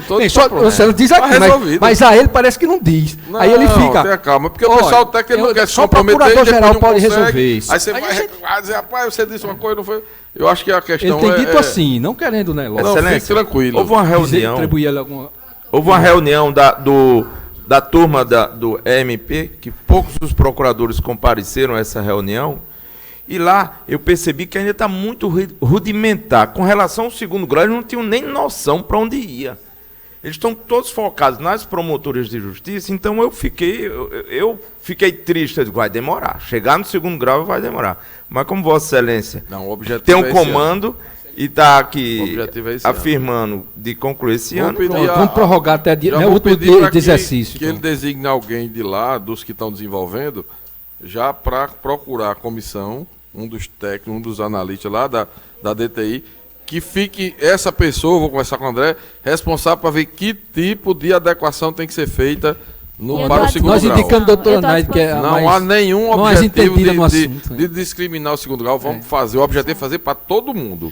Não sei, mas para procurar a doutora Naide, eu recomendo, porque tranquilo, ela domina melhor esse assunto aí. Doutor Edu, inclusive assim, seria importante que a gerência avaliasse, talvez não deixar a segunda instância para o final, e vou dizer por quê. Por exemplo, as promotorias, elas só vão ter um processo integralmente virtualizado quando a virtualização chegar no segundo grau. Quando chegar ao conselho, por exemplo. Bom, essa parte aí, veja, eu falei de procuradorias, Sim, PJE. isso. Quando a gente fala colégio e conselho, aí é outro problema enorme. Não, a mas- gente está vendo já o seguinte, que a gente vai ter aqui, eu falei, inclusive hoje a gente ligou novamente para o TRF4, com o presidente, já temos o nosso processo tramitando para o SEI ser cedido ao Ministério Público. Esse SEI é usado pelo Estado, vários Ministérios Públicos, é um sistema ótimo. Do ponto de vista administrativo, tudo indica que vai ser os processos, esses que a gente está tratando aqui hoje, do colégio e os do conselho administrativo, seria pelo SEI. Já os processos do conselho que tratam do extrajudicial seriam pelo AMP. Veja como o negócio é complexo. Então, assim, para a gente resolver essa aí, colégio e conselho é um problema à parte. Esse realmente não dá para imaginar que vai resolver esse ano. Esse ano a gente quer estar promotoria e procuradoria. Na sua procuradoria, o que vier do PJE, o seu relatório, já está tudo lá, a corredoria já puxa os dados como puxa das promotorias, tudo funcionando pelo AMP. Aí, processo do colégio, esses administrativos, do conselho, aí isso vai ser outro problema. Que a gente vai ter que ver o que é que vai para o SEI, o que é que vai para o AMP. Aí vai ter que ter mais programação, adaptação do AMP para suportar os processos extrajudiciais do Conselho, saber como é que isso vai tramitar dentro do AMP, né? Mas o ideal é que seja pelo AMP, porque o promotor fez o arquivamento, ele já manda direto pelo AMP. É isso que a gente quer, o objetivo é esse. Que é assim, o Conselho já recebe virtual. pelo AMP. Teria que ser dessa forma. Só que eu digo, isso aí já é uma coisa um pouco mais complexa, que aí ficaria para o começo do ano que vem. Porque eu até compreendo que esses do Colégio de Procuradores, ele possa estar no SEI. Perfeito. Compreendo o trâmite, mas o processo do conselho é o processo que vem da promotoria. Não é porque tem, Se ele tem mais de um tipo de processo do conselho, né? Tem beleza, o extrajudicial maioria, e tem o administrativo. 95% é o extrajudicial que sobe. A certo? gente quer que isso aí vá para o EMP. Exatamente. Esse é o objetivo. Exatamente. Aí tem que implantar no conselho, como o MP virtual já foi implantado. Exatamente. Né? Perfeito. Excelência. Só aproveitando o ensejo, Vossa Excelência tem alguma informação atualizada sobre a interoperabilidade entre o CEU e o MP virtual ou EMP e o PJE e o MP virtual ou EMP? Eu pergunto porque hoje, nas diversas promotorias da capital e do interior, os colegas estão tendo o retrabalho de primeiro ler e assinar no MP virtual e depois transportar a peça para o sistema eletrônico em que o processo tramita. As tecnologias são excepcionais para facilitar a nossa vida e nosso trabalho, mas elas trazem em si outros problemas. Um dos problemas gravíssimos é esse, é a tal interoperabilidade entre os sistemas. O CEU é um sistema, o PJE é outro, o EMP é outro, o MP virtual é outro, aí tem SAGE, aí você vai colocando, tem uns 10. A gente hoje, o que é que está fazendo? A equipe da GCIS, a DTI, está buscando avançar na interoperabilidade do EMP com o PJE. Já demos um passo, que a promotoria, pelo número, já lê todos os dados do processo, já está se avançando para o segundo passo, que é a gente poder remeter documentos, ou seja, a petição você já manda direto de dentro do EMP para o PJE, esse está. E assim, o terceiro, salvo engano, agora não sei se eu troquei a ordem, é o da intimação, da gente receber as intimações dentro do sistema. Não, remeter o documento é o terceiro, é o mais complexo. Primeiro é cadastro, segundo, intimação, terceiro, receber, poder remeter petições diretamente. Isso tudo é extremamente complexo. A gente pegou, por exemplo, o código-fonte, a PGE já tinha um módulo de interoperabilidade com o PJE, certo? Pedimos o módulo deles. Na realidade, não tem ainda completo. Porque, para mandar petição pela PGE do Procuradoria-Geral do Estado, ela vai no nome do Estado. No MPRN não pode ser assim. Eu não posso pegar uma petição lá sua de Macau com o nome Ministério Público do Rio Grande do Norte. Não, tem que ser no nome do promotor. Então o sistema dele já não deu certo para a gente. E a gente queria ver o quanto avançava de pegar soluções já prontas para tentar avançar. Procurama do MPT, que tem uma também, mas aí é outra linguagem que não dava para...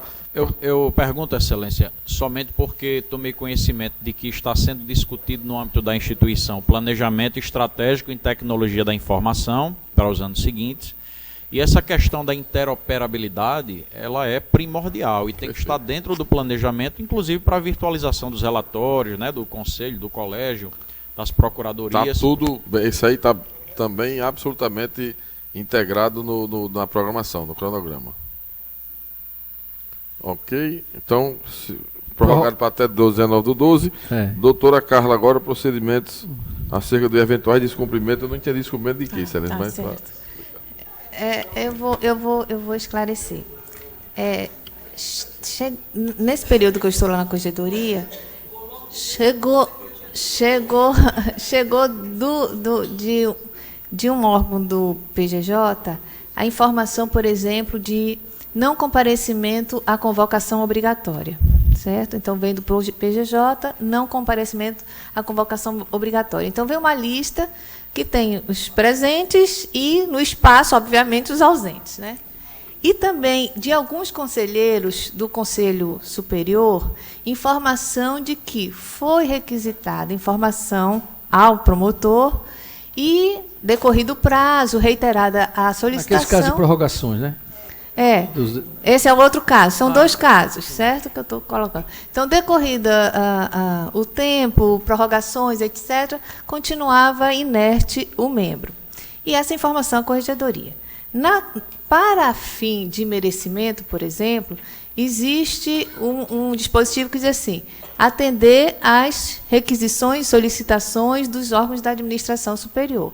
Quem não atende, tipo, não manda o relatório, não atende as convocações obrigatórias, etc., isso vai diminuindo a pontuação, obviamente, além de constituir falta funcional, né? Além de constituir falta funcional. Quando a informação, e eu só quero abrir só um parênteses para dizer que a questão do conselho é muitíssimo importante, a atuação do conselheiro nesse sentido das prorrogações, mas isso é só um parênteses, vou fechar. Então, quando chega na corregedoria, eu observo lá que não vem com o contraditório, normalmente, do procurador, do promotor, daquele que, em tese, estaria cometendo a falta funcional. E a questão que eu trago aqui para o colegiado, não trouxe no conselho, porque aqui é mais amplo, é se nós faremos o contraditório lá, na origem, por exemplo, se for o PGJ, uma convocação obrigatória, houve ausência, né? Ele faria o contraditório lá. E só encaminharia à corregedoria a informação. Houve falta convocação obrigatória. E eu anoto. A mesma coisa no conselho. O conselho observa que o promotor não está, não atendeu, etc.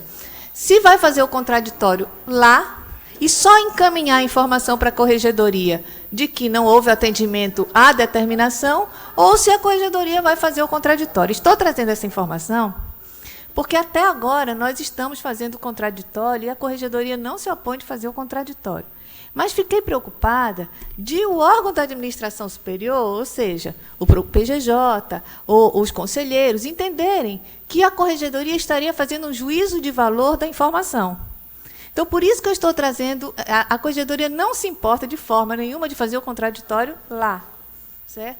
A questão é que o colégio, então, eu quis trazer a preocupação, o colégio delibere também, né, se vai ser só a informação para a corregedoria anotar, na hora que diz, fulano de tal não atendeu a requisição. Então, eu anoto.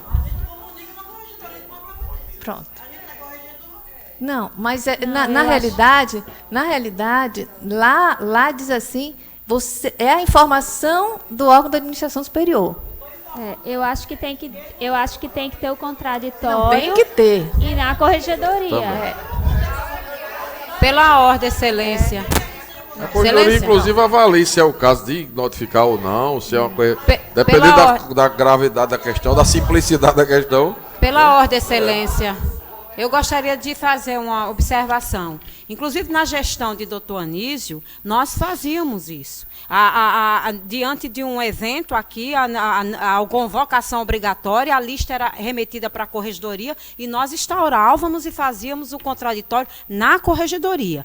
E com relação à questão, até porque no regimento interno da corregedoria, não sei se foi alterado recentemente, inclusive o doutor Maquileno é o especialista no regimento interno da corregedoria, pode confirmar comigo. É considerado uma infração funcional, disciplinar. Portanto, eu entendo que esse contraditório tem que ser objeto de um RD na sede da corregedoria. Eu só queria esclarecer que não é o regimento que considera a falta funcional, na realidade é a legislação. Não, mas, doutora Carla, só fiz a alusão ao regimento interno, porque existe um artigo que faz menção. Não, existe, na realidade está na lei. Então, eu trouxe essa preocupação, nós, enquanto corregedorias, temos feito. Né? Temos feito tanto com a convocação, quanto com as comunicações dos conselheiros. Mas me ocorreu de um conselheiro poder pensar que a corregedoria estava fazendo juízo de valor na hora que ele comunicava o não cumprimento. Então, por isso que eu trouxe a preocupação para vocês. A corregedoria, de forma nenhuma, se opõe e nem deixou de fazer nesses dias, né? Nesses 4 meses que já estou à frente lá. Mas me ocorreu essa dúvida. Se o conselheiro, então, se todos acharem que é só apenas simples comunicação e não já dizendo que há a falta funcional, a gente vai. Doutora Carla. Inclusive, peraí, na sessão outra sessão do conselho, nós não ficamos de discutir isso. Presidente. Foi?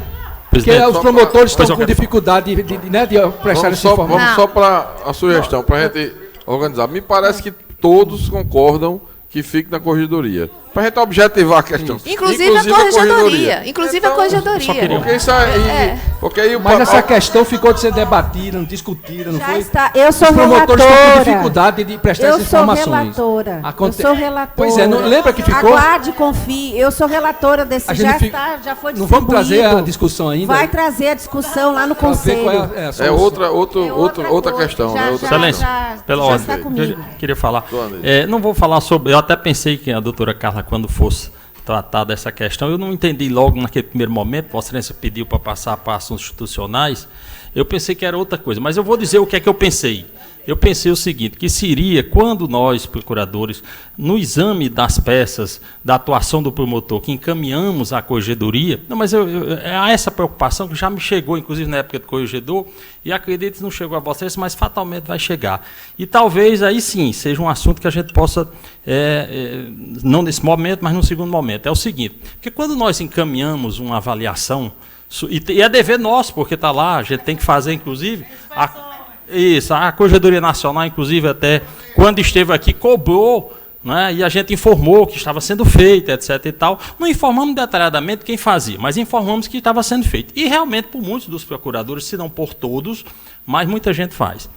Pois bem, mas aí é o seguinte, houve questionamentos na Corregedoria, na nossa época lá, de alguns promotores dizendo, mas eu não concordo com essa avaliação feita pelo procurador nos autos. Então, eu quero fazer um contraditório. Então, eu pensei que você estaria preocupado com isso, porque, na verdade, tem sentido. Vamos dizer, o procurador fez uma análise e, de repente, o promotor não concorda com aquela análise. E aí, onde seria esse contraditório? Aí eu pensei que Vossa Excelência queria que fosse na Procuradoria.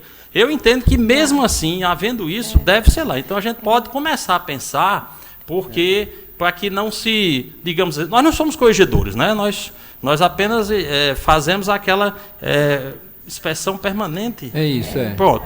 Mas aí teria um contraditório, uma ampla defesa a ser feita lá, porque o promotor recebe, aqui o procurador disse que eu não fui diligente, aqui o procurador disse que eu não tenho uma peça bem redigida, que eu não fundamentei, e eu fundamentei. Então, talvez isso seja algo que possa demandar amanhã um estudo da Corregedoria em relação a isso. Na realidade, a inspeção permanente não é falta funcional. Não dá acarreta a falta funcional. Então, realmente, não é na Corregedoria isso aí. Na hora que o procurador encaminha a inspeção permanente, nós anotamos o resultado da inspeção permanente. Nós não iríamos fazer contraditório com o procurador. né? Porque aí quem seria? O procurador. Na realidade, é um poder, vamos dizer assim, diferentemente da corregedoria, mas é um poder correicional de qualquer sorte, mas é um poder correicional, de fato, do procurador. Nós apenas anotamos no caso da inspeção permanente. Essa outra situação, eu quis trazer para esclarecer, porque quando vem, faltou a convocação obrigatória, faltar convocação obrigatória é falta funcional. Então, eu me preocupei que o contraditório teria que ter, com certeza. Na hora que informou, é que me preocupei. Foi só isso. E não atender requisições, né, de órgão da administração superior. Também. Que é o caso dos procuradores que estão pedindo aos promotores que esclareçam só para a gente novamente alguns pontos naquelas prorrogações. Pois não. Em que circunstância um procurador vai informar a corregedoria que um determinado colega faltou a uma convocação? Não, é o Procurador-Geral. Eu trouxe as duas circunstâncias, Excelência. São duas circunstâncias. Uma é a convocação obrigatória, que é um exemplo. A outra é a questão quando acontece normalmente com o Conselho. O Conselho se pede a diligência, se passa o prazo, prorroga, e etc. Às vezes até renovada a requisição e o promotor não atende. E aí... Não, é que as prorrogações... Não, ato da administração direta, da administração superior. E aí, a corregedoria, inclusive, concorda, e tem feito lá. Né? Eu só queria trazer isso para que os colegas não achassem que a gente, enquanto era só para anotar, e chega lá que vai fazer contraditório. Então, só por essa questão. E aí me vem uma questão, nesses casos específicos que têm a relação com o colega, hoje nós temos 3 e-mails, e aí eu chamo aqui até o Procurador-Geral, nós temos o e-mail funcional do membro, o e-mail funcional do órgão, e o e-mail funcional da secretaria do órgão. Então, e aí eu já posso dizer de alguns colegas que eu recebi a informação de que não teria atendido a requisição por causa dessa complexidade. Nem eu, particularmente, só sabia que tinha o meu e-mail funcional enquanto membro e o da secretaria, que seria lá, na procuradoria mais simples, seria... Mas eu não sabia que existia o terceiro e-mail. Pois é. Então, assim, Excelência, até para ver, porque está criando um problema de comunicação essa existência de tantos e-mails. Mas a questão da requisição de quê? Não, aí são questões do conselheiro para com... Não, porque se é para o membro, a comunicação deve ser sempre com e-mail. Quando se fala em e-mail funcional, é o do membro. Mas da existe secretaria é outro. Não, mas existe da procuradoria e da secretaria. Não, o e-mail funcional que se trata é o pessoal, é o individual. Tem. Exatamente. Pois é. O promotor de justiça sabe todos os dias, e o procurador, o seu deve e-mail caminhar para o e-mail funcional do membro. membro. É a ela que ele tem que todos os por dias... favor, existe ainda uma outra situação. Eu, por exemplo, agora, dessa situação das prorrogações, né, que vai ser decidida pelo Conselho, e eu peço realmente muita atenção dos senhores conselheiros, porque eu, por exemplo, eu já estou fazendo o seguinte, eu coloco para o promotor de justiça e para a secretaria. Aí eu já recebi resposta do promotor de justiça dizendo, já saí de lá há muito tempo, não posso cumprir. Então, assim, isso é complicado. É mais um dado que eu gostaria, já que eu não faço parte do Conselho, para colocar para os senhores conselheiros da dificuldade da gente fazer isso. Da dificuldade da gente fazer. Talvez, se a doutora Iara está dizendo que tem que fiscalizar, sim, pode ter que fiscalizar, mas de uma forma, tipo, todos informes tirariam, por exemplo, 10% para fiscalizar. Isso é uma sugestão de quem não é. Mas, assim, a minha preocupação é que realmente a gente fica... sabe, fazendo um trabalho. Eu nunca quis ser corregedora na minha vida. Disciplinar meus filhos... Isso está atrapalhando as promotorias severamente. E atrapalhando isso aí estão reclamando a minha mesmo. procuradoria. Não é porque não queira prorrogar, não. É porque faz só prorrogação. Em vez de você estar se dedicando a investigar, bom, agora vou me ocupar em fazer prorrogação de procedimento. Aí você diz, não, mas aí ele vai estar investigando. Não vai. Porque muitas vezes, quando ele tem 400, 300, 200, ele vai só fazer um despacho, vai ver alguma coisa que esteja faltando. Aqui não é investigar. Eu lembro, não é investigar. Quando eu estava na Procuradoria do Meio Ambiente, que a gente não tinha essa estrutura que tem hoje.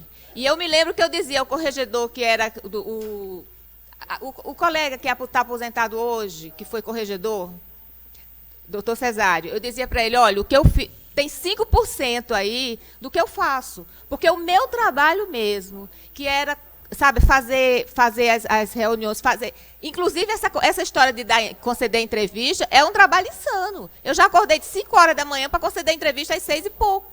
Então, assim, o trabalho da gente, muitas vezes, não aparece no relatório, não aparece nessa coisa dessa burocracia que se tem de ficar fazendo para lá e para cá. Então, assim, os senhores conselheiros, e a minha preocupação é essa, eu não posso nem recusar ser conselheira, me disseram. Então, eu estou rezando e mandando energia para que os senhores tenham luzes e acabem com essa história. Doutor Maclennan. Excelência, essa questão de o Conselho Superior fiscalizar a prorrogação dos procedimentos é muito importante. Tem uma finalidade de interesse público, que é evitar que haja o que a gente chama de prorrogação balão, né, que só faz inflar o procedimento e não analisa efetivamente o objeto, nem dá resolutividade ao problema comunicado à promotoria. Ocorre que esse impulsionamento normal, efetivo do processo, ele não se analisa somente pela comunicação da prorrogação, se analisa pelo próprio caminhar do procedimento, né? Então, por exemplo, se o membro, a despeito de não ter comunicado adequadamente, de acordo com o assento 22, as informações exigidas, está com o procedimento, com seu trâmite regular, no meu modo de entender, não há necessidade de o Conselho notificar o colega para informar esses dados, porque seria colocar a forma em detrimento da finalidade do ato, né?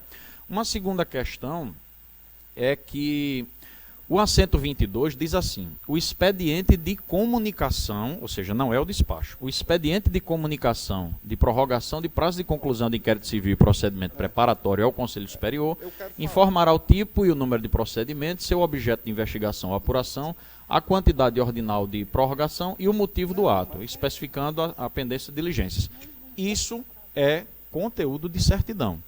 Então, em Macau, nesta semana, eu e a doutora Isabel Menezes publicamos uma portaria especificando atos ordinatórios, e um dos atos ordinatórios que nós especificamos foi esse.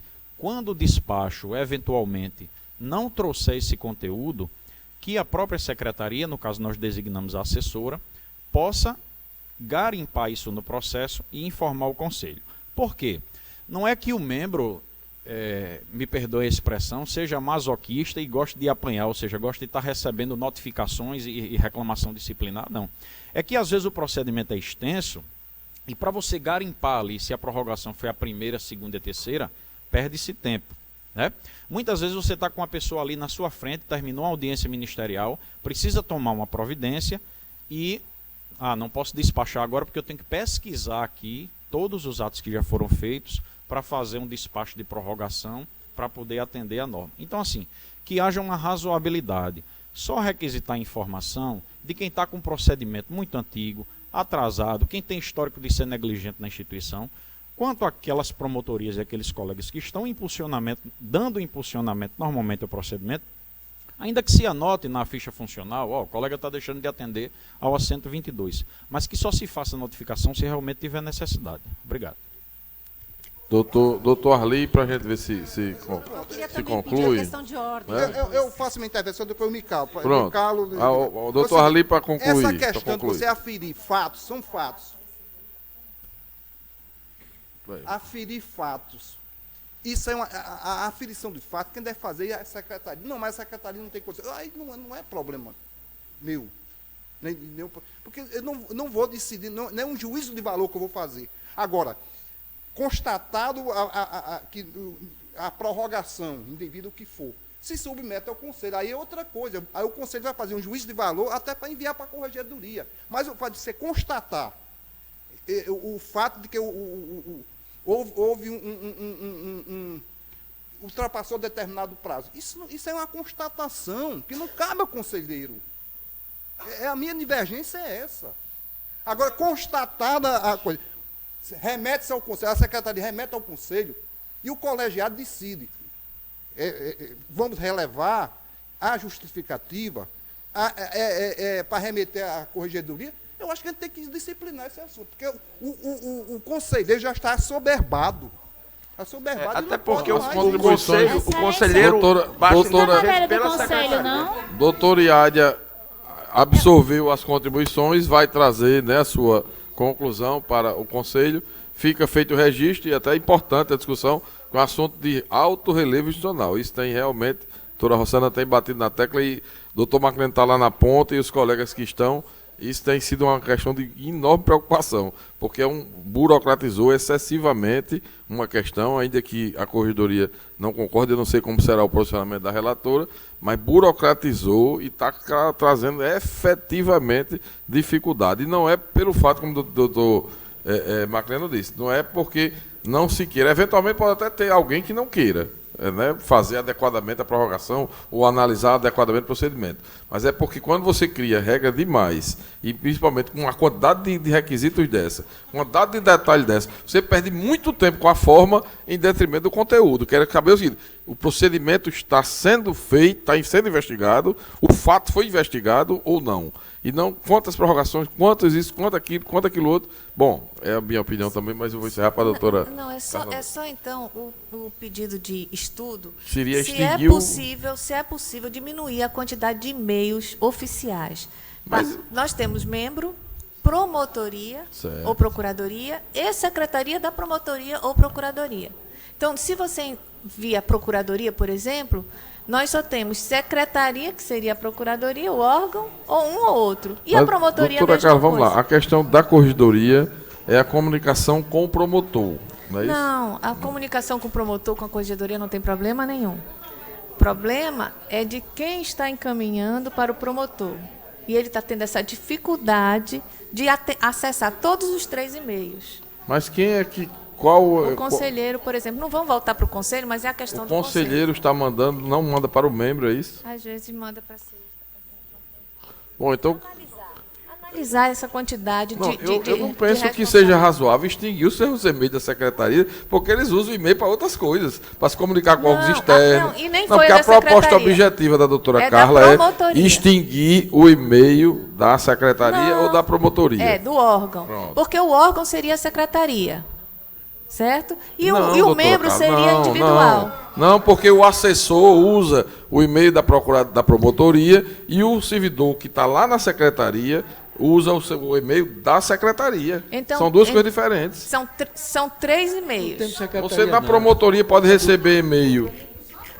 E tá, esse ok. Eu acho que era simplesmente dizer o seguinte: estabelecer um assento do conselho de que só se remeta informação para o e-mail pessoal, funcional pessoal do membro. Pronto. Exato. Vou dar um exemplo.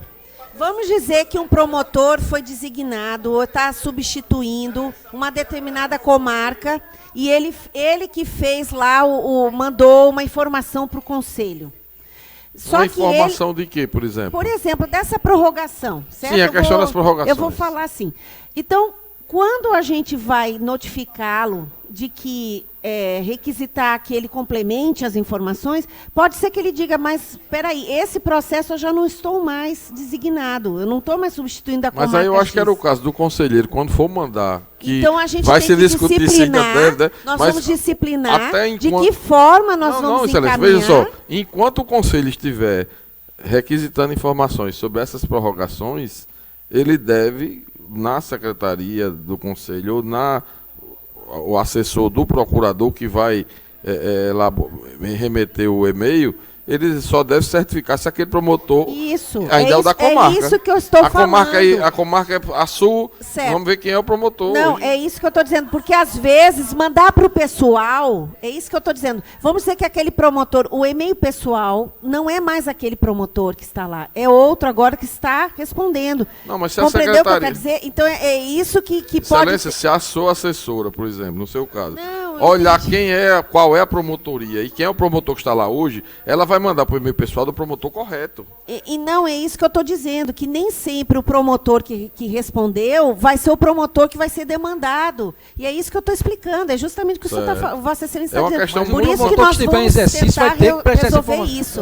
Viu, muito Yádia? feliz, Mas o promotor que estiver lá em exercício vai ter que prestar essa informação. Não, eu sei. Ou complementar. Mas quando a gente manda para o e-mail pessoal de alguém, daquele promotor, pode ser que não seja mais É ele melhor que mandar para a esteja unidade, o respondendo. e-mail da unidade. Ele não né? pode ser prejudicado. Manda para a unidade. É isso que a Ou gente... então eu vou pelo documento, procurar, depois vamos procurar certificado de quem disciplinar é. isso. Quem é que está lá? Bom, então ficamos ajustados assim.